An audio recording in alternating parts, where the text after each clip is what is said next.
am delighted to welcome our guest, Kevin Donaghy. Is it Donaghy? Yeah, yep, Donaghy. Donaghy, okay. It doesn't really matter. So, first of all, let's put some context around this meeting before we get into the detail and who you are. We've known each other 15 years-ish? A long time, yes. A long time. And, for the listeners and the viewers, that's in the world of IT. Mm-hmm.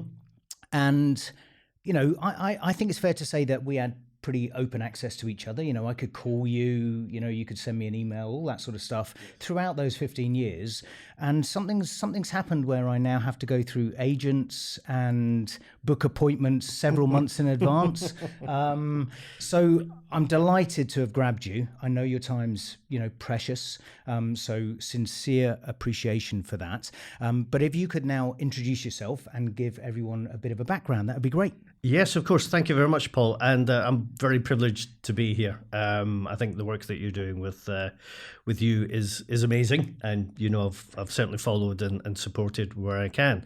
So, yeah, my background, I was quite happily living life and working in the world of IT and enjoying family time and leisure time. And in early 2018, I had a cyst removed from my forearm, which turned out to be stage 2 melanoma, skin cancer. And melanoma is perhaps the most dangerous type of skin cancer. For my whole life, being redheaded and freckled, I'd avoided the sun.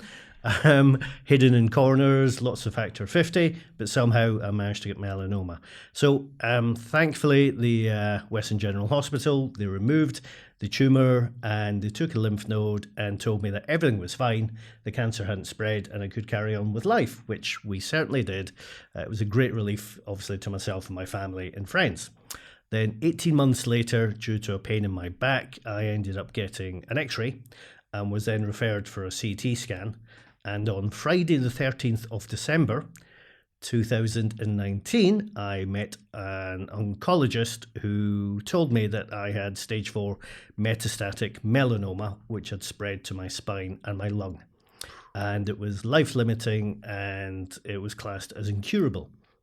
So life changed, absolutely changed. I had to explain that to my wife and my family and work and and my friends. And I was then advised that I would go on treatment for the melanoma. It's a new form of treatment known as immunotherapy. Okay. It's a game changer in the world of cancer. And it was specifically developed by an amazing man called Dr. Jim Allison to try and target melanoma. So there was a slight chance that the treatment would work. And so in early 2020, I started the treatment at the end of January, and we had so many plans between myself, Sophie, my kids and my family to go and see people, spend time, because we didn't know if the treatment would work. Yeah. So we had a whole itinerary of trips and holidays planned in early 2020. And then COVID hit. And we then had to isolate. And I didn't know what COVID would do to me on the cancer treatment that I was on. So I was classed as someone that had to shield. And so we didn't leave the house for months. And I didn't know whether I was going to see another Christmas at that stage, because we didn't know if the treatment was working. So at that point, my mental health took a complete nosedive. Yep. I tried to be your typical man, to be strong for the family, to present a front of being very positive, but my mental health was absolutely on the floor. And I realized I had to do something about it. And so I looked and found a number of support groups, mental health support group called Andy's Man Club, who are spread throughout the UK, where men get together and talk about their mental health. I joined their online forums, and I also joined a melanoma online forum as well, where I met other people who were going through the same as me. And that was my light bulb moment. At that point, I didn't feel alone anymore. And we'll come on to the book in a little while, but I think that's the overriding core message of the book, is that you are not alone, right? Absolutely. So we had a chat beforehand about kind of delving into the detail here, and thank you very much for sharing all of that. And I'm sure many people you speak to are aware in our day-to-day lives that things can happen that effectively take the legs out of us. But we all kind of just continue, because that hasn't happened, doing the things we've always done. So obviously it's a difficult topic to talk about this, and probably more so for me as the guy that's asking the questions versus yourself. But if you could just kind of touch on what it's like to actually, how you suddenly go from this course of life, which you've always been on, for a significant period of decades. Yes. And all of a sudden you have to kind of reset for reasons out with your control, and suddenly, there's a different path, right? That must be incredibly difficult, and the time that it takes to absorb that, reflect on it, digest it, and then to actually accept it.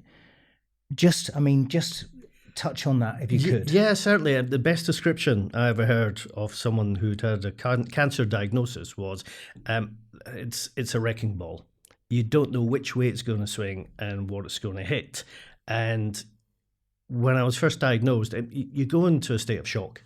Right. You've been told that you may not have long to live. Yep. But there is potentially hope. There is hope in treatment. Yep. And you go through perhaps a living grief as well. You're in shock. You're angry. Yep. You're looking for answers. That your emotions are all over the place. And for those people that have been through a life-changing diagnosis, and cancer is just one, meeting people who've had that lived experience, they can relate to the emotions that you're going through. And within the book, I talk about the fact that, I can talk to my wife and my mother and my sisters, and they can explain childbirth to me. Yes. But I've never been through that. That's a great analogy. I'll never go through that. Yep. So I've got no idea. That's their lived experience. Being diagnosed with stage 4 cancer is my lived experience. And you have to put your faith and trust in the medical community. I'm incredibly fortunate that the NHS, obviously are fantastic at looking after people that have been diagnosed with cancer. And I had to put complete faith in my oncologist that walked the path that he put me on was the best option for me. Yeah. And so, but then the NHS is fantastic at looking at the physical elements of cancer when it comes to the emotional elements, because cancer doesn't come alone and cancer treatment doesn't come alone.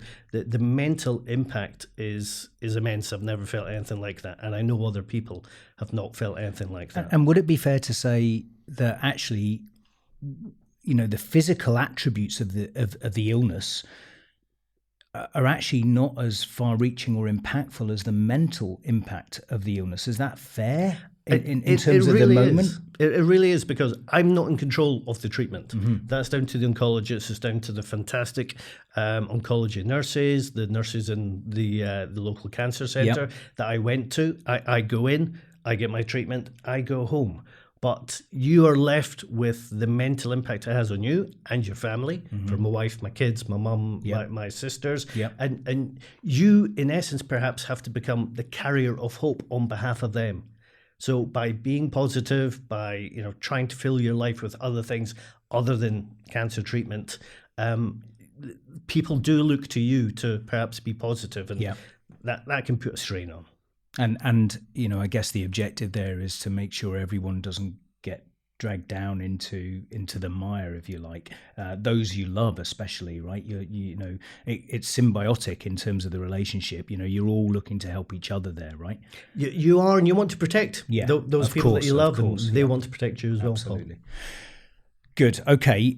So let's come on to the book then. So you are now a recognised, self-published author, which is why I've not been able to tie you down for the last several months, right? True. That and your international escapades. Yes. I wonder whether you're working for the Secret Service now. I don't know. You've been in so many countries. But where did the idea come from? And explain to us the why. What was the What was the energy Sure. behind this, and what are you hoping to achieve? Sure. Well, as I said, when you first diagnosed with cancer, I felt alone. I felt as if I was the only person in the world that had been diagnosed with stage 4 melanoma, and on my journey to try and provide some balance to the impact I had on my mental health, I started to meet other people that had been diagnosed with cancer. Now, whether you're diagnosed with stage 1, 2, 3, or 4, you're diagnosed with cancer. Yeah. And it has an impact. So I started to meet, through a couple of cancer charities, people who'd had a similar lived experience. Yep. And we shared. And there was a lot of comfort from sharing your story and hearing other people's story. And I thought, I know I'm not the only person in this situation, so perhaps if I could gather stories from other people that had been through an experience, and also stories, unfortunately, about people who are no longer with us, because the reality of cancer is not everyone survives. Yep. Survival rates are increasing, but Yep. unfortunately, so are cancer diagnoses. Yep. So I got chatting to a number of people in my melanoma community, and I gathered some stories, and it sort of grew from there. And I wanted to collect stories on as many different types of cancer as possible. So it's not just about melanoma. No, Okay. within the book, which is called Stories of Cancer and Hope, Yep. there's at least 13 different types of cancer. And even if you have something like melanoma, there are different types of melanoma, and there's different treatment that you can have. Okay. So the whole idea was to gather these stories, and through self-publishing with the help of friends and family Yep.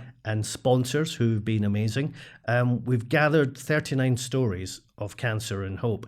And the main theme for the book, if anyone reads it, affected by cancer, and people affected by cancer are not just those that are diagnosed with it.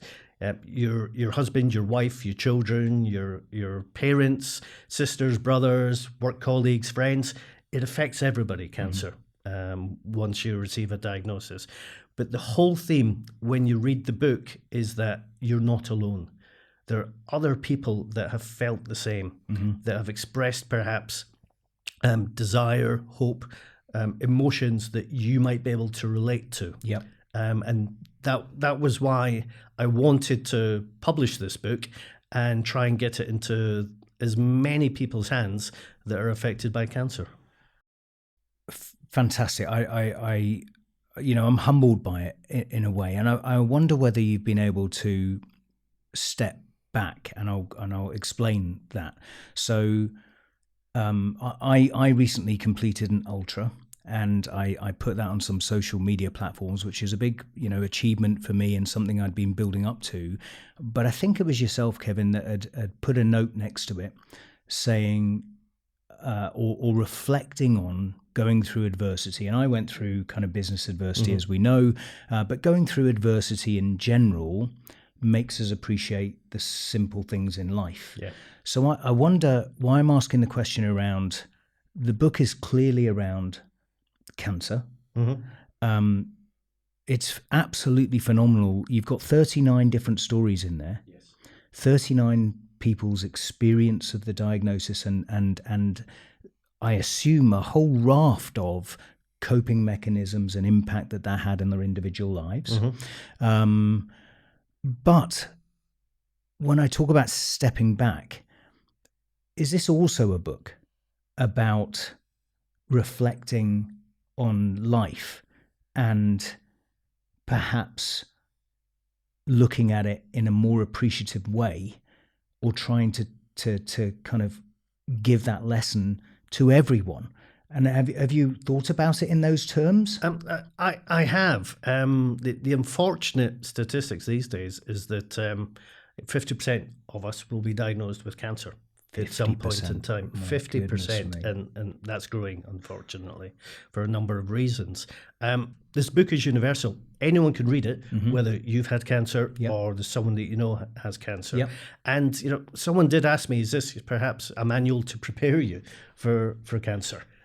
Or for someone that you love having cancer, potentially, and right? and I never thought of the book in that way, but potentially. And yes, there are coping mechanisms within it, but there's also humor within it. People explaining circumstances and situations, and for a lot of people, sometimes sharing thoughts and feelings that they've never actually shared with anyone else. I was very privileged because for half of the stories, we had a chat over Zoom, and I would just have a chat with the people that shared their stories. I'd write their stories up and send them to them for approval. Yeah. But I felt that they could trust me because I had been through that experience myself. I wasn't a journalist just trying to get a story. We could share thoughts and feelings that with both actually been through and experienced. Cathartic on both sides, maybe, as well? Absolutely, yes. I got so much out of chatting to people because I realised that they'd been through something similar to me and vice versa. And it was very emotional. There's a number of times we'd have to stop recordings because the emotions got the better of us. But yes, it's reflecting on the book based on the feedback that I've had from people that have read it. I'm incredibly proud that the other storytellers felt that they could trust me with their story to tell it authentically, right? Yes. Okay, so initially we've got 1,500 copies of the book in circulation. Yes. And your hope and your determination is to get this out to as many cancer charities and support efforts as possible. And to be absolutely clear, you want to do that completely free of charge because you want to empower people to grab hold of the stories and to realize that they're not alone, right? Absolutely. I was very fortunate. One of the contributors in the book, an amazing man called Ricky Nicol, who I knew through the world of business. I had a chat with Ricky. I told him what the project was about. He agreed to share his story. And then he called me a few days later and said, Kevin, how much money do you need to print 1,500 copies? I told him, and within 24 hours, the company that Ricky had set up, CommsWorld, said that they would pay for it. So that enabled us to send out 1,500 copies to a number of cancer charities. If anyone was to walk into a Maggie Centre, there are 24 within the UK, they'll see that book currently on the shelf. Brilliant. And there's various other cancer charities. The Beatson has some. My hospital down in Melrose has some. The Borders General. And there are other cancer charities throughout the UK that have some. So having ran out of the initial first run, again, due to sponsorship from a number of companies that I've known in my time in the world of IT, we currently have 5,000 copies which are being printed. Another 5,000? Another 5,000, which will be given free of charge to cancer charities and cancer treatment centres, predominantly in the UK. That's amazing. So, wow, right? But clearly, this is a global issue, global challenge. It affects everyone. It doesn't discriminate. Yes. Have you thought about kind of crossing borders with this? I have, and I regularly get requests from people outside the UK who would like to read it. And we're working on an ebook. Oh, brilliant. And we're hopefully going to be working with a well-known charity to try and make that ebook available on the major platforms. And all the funds from the sales will go to a cancer charity. There's no intention at all for me to make any money out of this. Yeah. I want to give it away and want the money to go to charity. And you're absolutely right. 350,000 people, at least in the UK, are diagnosed with cancer. You multiply that across the world, there are millions of people diagnosed with cancer and millions of people living with cancer. And 5,000 copies sounds like a lot, but we're scratching the surface here. So the ask is for any listeners who have connections, who feel like this is something they want to get behind and make an impact, the ask is please get in touch, right? And we can share your contact details when we release the podcast.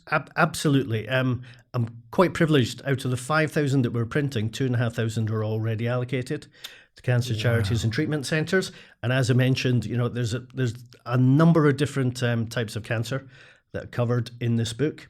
And yes, the ask is, if you would like to have copies of the book to give away to people that you work with in your charity, if you're hosting an event, there's a number of events coming up in Scotland where I'm taking the books to the events. Brilliant. And giving them out. So please get in touch and I'll happily send you copies.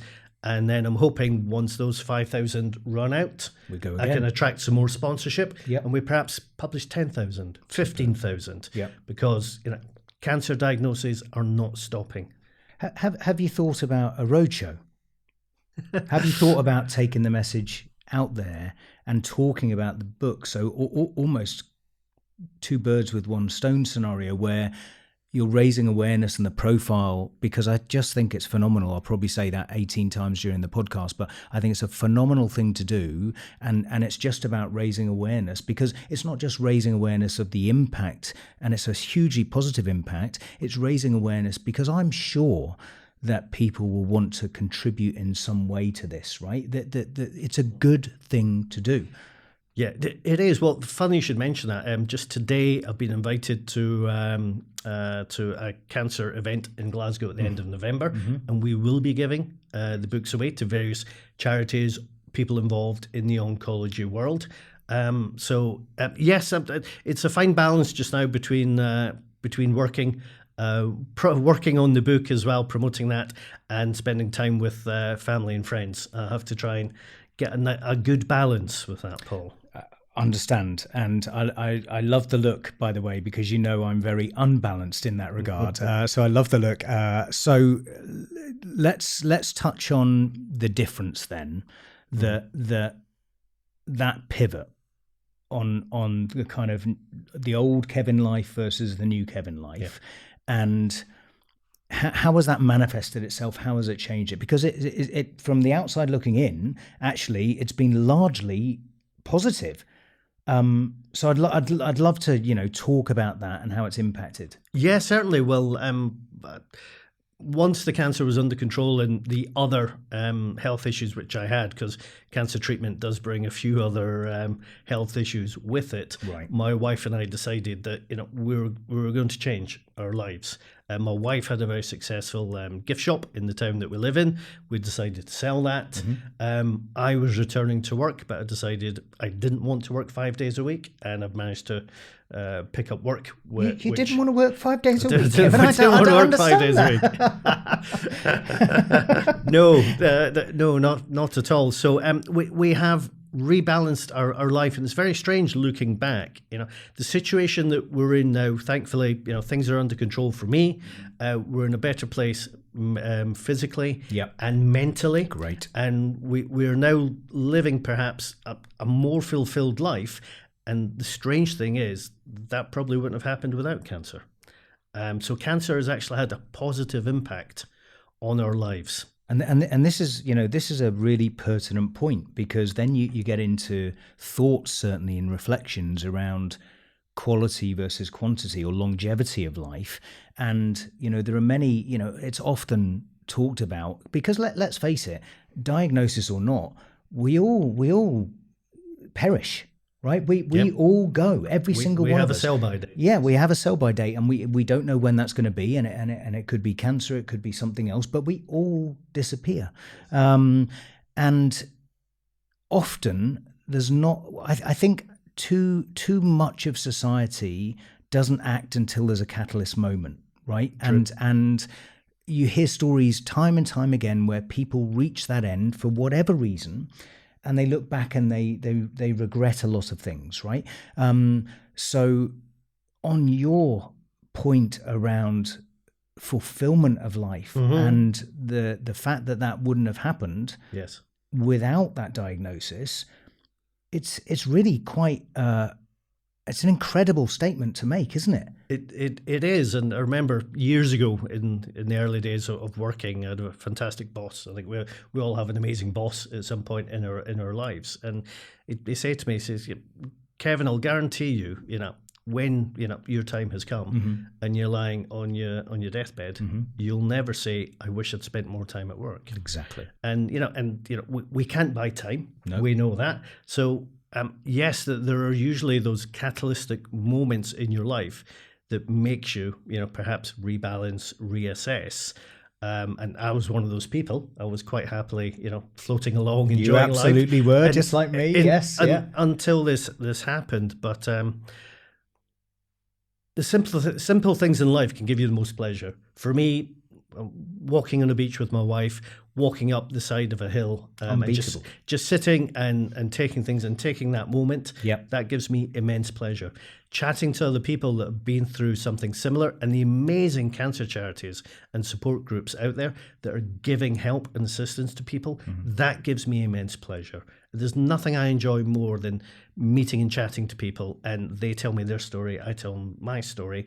And if I can potentially thrust a copy of the book in their hands, which they can read. And I specifically wanted the book to be hardback because I want people, when they've read it, to pass it on. That's and great. It's more durable. And as I say, this is self-published. My son, my sister, a good friend of mine helped with the editing.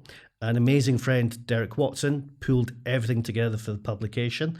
My nieces and nephews and a friend of my son did all the proofreading. And my daughter, who's studying illustration, came up with the book cover. I love the book cover. And the illustration. It was her idea. Yeah. So, and everybody gave their time in order to help other people. Real team effort, right? Nobody's been paid, apart from the publisher, to actually get this book out. Amazing.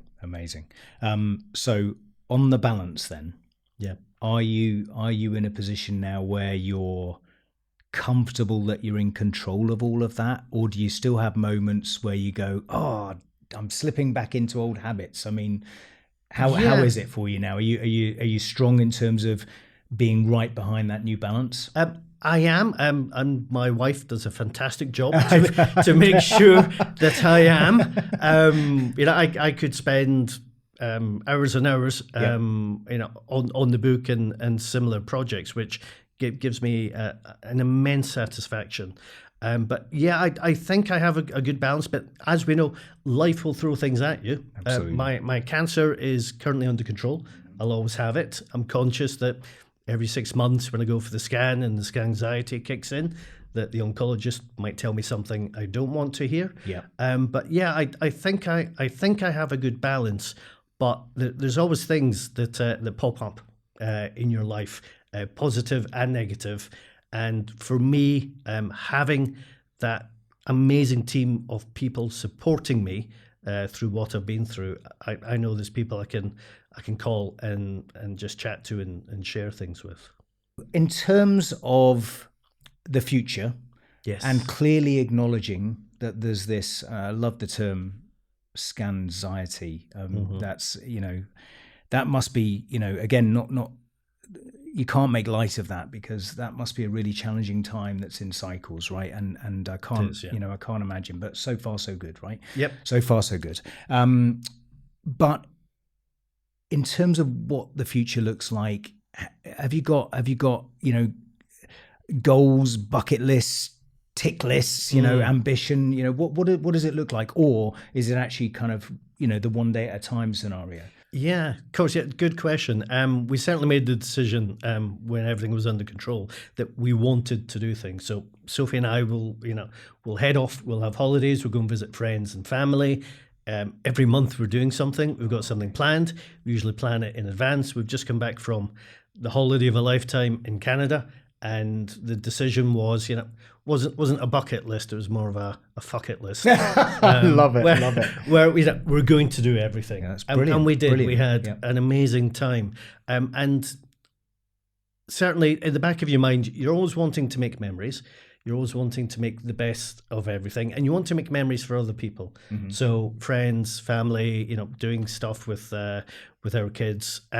So yes, there are things that we want to do, but at the heart of it, it's about doing things which we all want to do and have a quality to them. And it could be just as simple as going on a walk with a friend. Exactly. I'm already talking to a friend who shares his story in this book, and we both like walking, and we're looking to go over to Europe and do part of the Camino walk, which is usually a 3-week walk, but we're going to try and just do a few days. Wow. Because it's something we want to do. So where does that go from? It goes from the Pyrenees to San Sebastian in wow. I can northern imagine Spain. the scenery there. Yes, so we're not going to do all 3 weeks. So there are always plans to do something, but I'm always very conscious it's things that other people get enjoyment from, as well. Not just me. It's very inclusive plans that we have for the future. And you're right to touch upon what you touched upon earlier, which was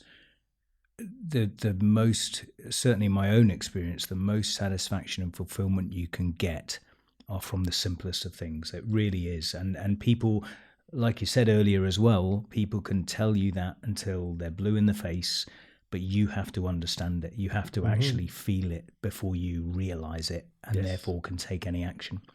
So in terms of advice, people are going to get an awful lot of useful information. I think they're going to get hope, which is on the front cover, motivation, help from this book.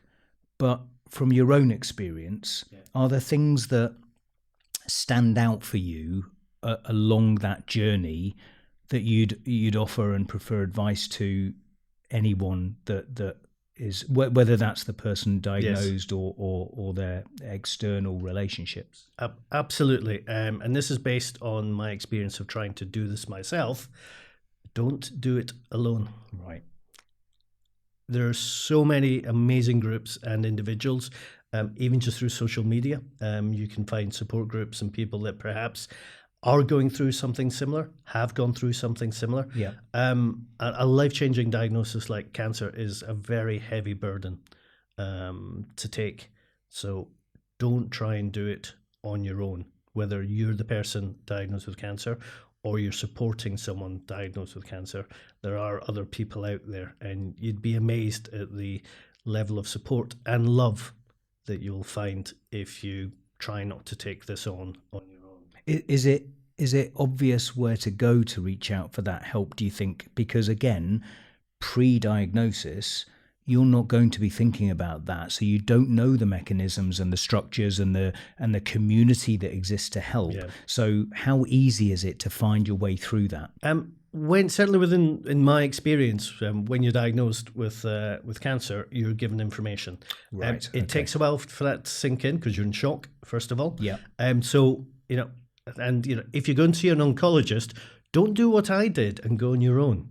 Take someone with you, right? Because they'll be able perhaps to ask questions that your mind is not focused on. Yeah. And there are fantastic umbrella organizations that support. Macmillan's, a great organization. Maggie's, I've been into the Maggie Centre in Edinburgh, an amazing space filled with wonderful, wonderful people that will help.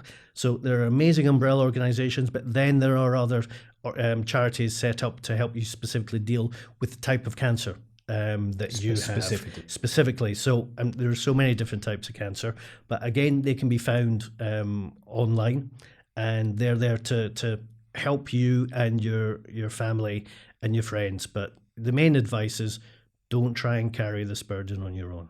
And it sounds like there is an amazing ecosystem of support around the person and the families and friends. Yes, there is. Which is great. Okay, let's finish on the book. So 5,000 copies, 2,500 are already spoken for. Yeah. So we've got 2,500 left. The big ask for the audience is any charities, any support around cancer that could benefit from a free copy of this book, please reach out. We'll put the contact details at the bottom of every post we do, and that'll be your contact details directly. It certainly will be. I'll share my my email address on my social media accounts. The plan is that once they're boxed up and ready to go, that we're sending out boxes of books which contain 18 books. Unfortunately, I don't have the ability to send out books individually. Okay. But if you're a cancer support group, a cancer charity, if you have people coming into your treatment centre, please get in touch, and I will happily send out boxes of books. So you can share them with people or give them to people. And the main theme, as I said, is you're not alone. I thought that was the last question. I'm going to ask one more question. Do you think there's a second book on the horizon? Do you think that the impact of this and what it's given to people is spurring you on and motivating you to perhaps look at a different set of stories? That's a very good question. I'm not, no pressure, by the way. No, I have an answer. Don't worry. I have an Yes, I've thought about what's next, certainly within the world of cancer. There are so many ideas kicking around in my brain, but I have to check with Sophie first of all. I've got to get that balance, keep that balance. How much time I can give to this. Brilliant. Okay, we'll end it there. I cannot thank you enough for coming in, and for the record and all the audience and the listeners, you are an absolute hero. I think you're a huge motivation to everyone that comes across you, and I know that's going to embarrass you, but really you are, and I just really can't thank you enough. I think you're having an amazing impact and changing people's lives, so huge credit and well done for doing it. Well, thank you so much for having me, Paul, and my thanks certainly goes to the sponsors, everyone involved in producing this book, my family and friends, and most importantly to the people that trusted me to share their stories.